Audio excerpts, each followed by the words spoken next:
ಚಳಿಗಾಲದಲ್ಲಿದ್ದೀವಿ, ಆದ್ರೆ ಬೇಸಿಗೆಗೂ ಮುನ್ನವೇ ಬೀದರ್ನಲ್ಲಿ ನೀರಿಗಾಗಿ ಹಾಹಾಕಾರ ಶುರುವಾಗಿದೆ. ಕೆಲಸ ಬಿಟ್ಟು ನೀರು ಹಿಡಿಯೋದೇ ಆ ಗ್ರಾಮಸ್ಥರ ನಿತ್ಯದ ಕಾಯಕ, ನಿತ್ಯದ ಕೆಲಸ.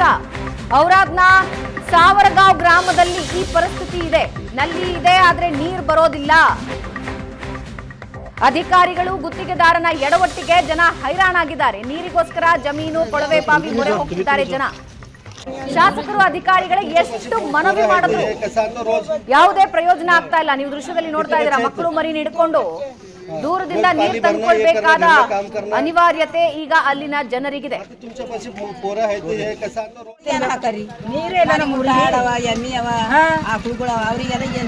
ಕೆಲಸ ಮಾಡ್ಕೊಂಡ್ ತಿನ್ಬೇಕಾ, ನೀರ್ ತರಬೇಕಾ, ಹೊಟ್ಟೆ ಮುಖಬೇಕಾ, ಏನ್ ಗೌರ್ಮೆಂಟ್ ಹೋದೆವು, ಎಲ್ಲಾನೇ ಹೋದೇವ್ರಿ ಸರ್. ಅವ್ರೇನಿಲ್ಲ ನೀರೇ ಇಲ್ಲ, ಏನ್ ಮಾಡಾರಿ ಯಾರ್ರಿ ನಿಂದ್ರಿ ಅಂದ್ರ ಬೈ ನಿನಗ ರೊಕ್ಕ ಇಲ್ಲಿಂದ ಕೊಡ್ಬೇಕು, 100 ರೂಪಾಯಿ ಕೂಲಿ ಅದ, ನೀ ದಂಧೆ ಮಾಡ್ತಿ ಅಂತ ಆ ಗೌಡ್ರು ಬೇಯ್ತಾರ.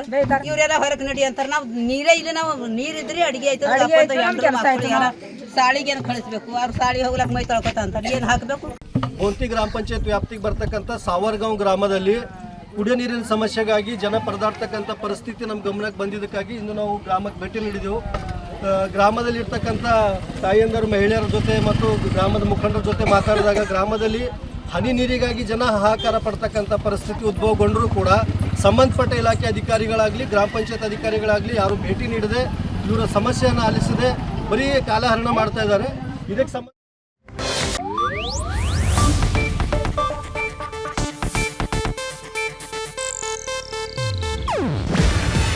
ಇದು ಏಷ್ಯಾನೆಟ್ ನ್ಯೂಸ್ ನೆಟ್ವರ್ಕ್ ಪ್ರಸ್ತುತಿ. ನೀವು ನೋಡ್ತಿದ್ದೀರಾ ಏಷ್ಯಾನೆಟ್ ಸುವರ್ಣ ನ್ಯೂಸ್.